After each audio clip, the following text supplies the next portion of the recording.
एक समय की बात है, भारत के एक छोटे से गांव में एक युवा लड़की थी जिसका नाम नैना था। नैना एक जिज्ञासु और महत्वाकांक्षी छात्रा थी जो अपने गांव की सीमाओं से परे जाकर कुछ बड़ा करना चाहती थी। उसे सतत विकास यानी सस्टेनेबल डेवलपमेंट और मानव विकास ह्यूमन डेवलपमेंट की बातें बहुत आकर्षित करती थी, लेकिन यह सब उसे पूरी तरह समझ में नहीं आता था। उसे पता था कि ये वही बातें हैं जिनसे देश और समाज का भविष्य जुड़ा हुआ। नैना का सवाल, यानी नैना किसके पास जाएगी? अपने अध्यापक के पास। नैना अक्सर अपने शिक्षक श्री सुनील अभिव्यक्ति से पूछती थी, गुरुजी, सतत विकास और मानव विकास आखिरकार क्या है और इनका हमारे देश से क्या लेना देना है? सुनील अभिव्यक्ति मुस्कुराए और बोले, नैना, अगर तुमने ये समझ लिया तो तुम देश के विकास की दिशा भी समझ जाओगी। चलो मैं तुम्हें एक कहानी सुनाता हूं जो इन सभी सवालों का जवाब देगी। यानी कहानी के अंदर कहानी। गुरुजी ने अपनी कहानी शुरू की।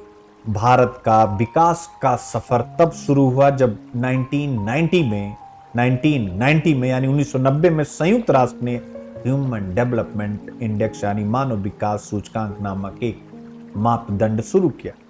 यह मापदंड 3 बातों पर ध्यान देता था। पहला, एक लंबा और स्वस्थ जीवन। दूसरा, ज्ञान प्राप्त करना। और तीसरा, एक सम्मानजनक जीवन जीने की क्षमता। इन तीनों को मापने के लिए पहला लाइफ एक्सपेक्टेंसी यानी जीवन प्रत्याशा, दूसरा शिक्षा का स्तर और तीसरा आय यानी इनकम का इस्तेमाल किया गया। नैना ने तुरंत पूछा, लेकिन गुरुजी, ये सतत विकास से कैसे जुड़ा है? श्री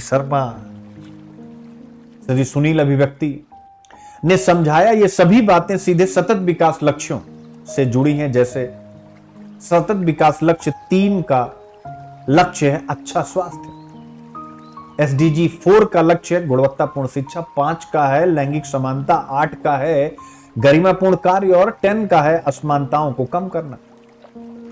ऐसे में जब किसी देश का मानव विकास सूचकांक बेहतर होता है तो वह देश सतत विकास की दिशा में आगे बढ़ता है। इसका मतलब मानव विकास सूचकांक और सतत विकास को जोड़ दिया गया, इसको याद कर लीजिएगा।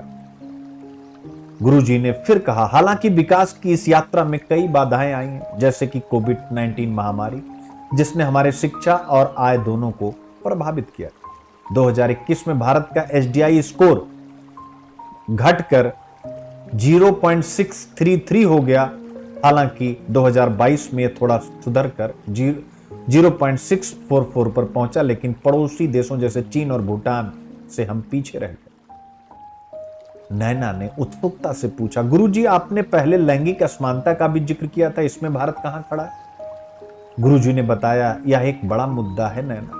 लैंगिक विकास सूचकांक यानी जेंडर डेवलपमेंट इंडेक्स के अनुसार भारत में महिलाओं और पुरुषों के बीच बहुत बड़ा अंतर, खासकर लेबर फोर्स पार्टिसिपेशन रेशियो, मैंने आप लोगों को पढ़ाया भी है, महिला श्रम शक्ति भागीदारी दर में, यानी महिलाएं कितनी रोजगार में हैं या खोज रही हैं। भारत में केवल 28.3% महिलाएं वर्कफोर्स में शामिल है, जबकि पुरुषों की भागीदारी 76.1% है।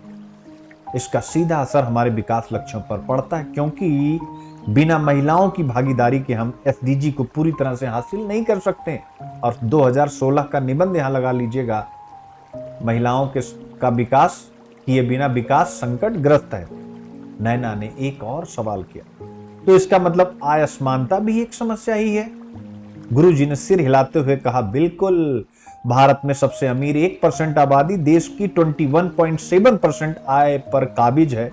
यह असमानता न केवल हमारे देश की प्रगति को धीमा करती है, बल्कि SDG 10 के असमानता घटाने के लक्ष्य को प्राप्त करने में भी मुश्किलें पैदा करती है। नैना की समझ, यानी आप सब बच्चों की समझ।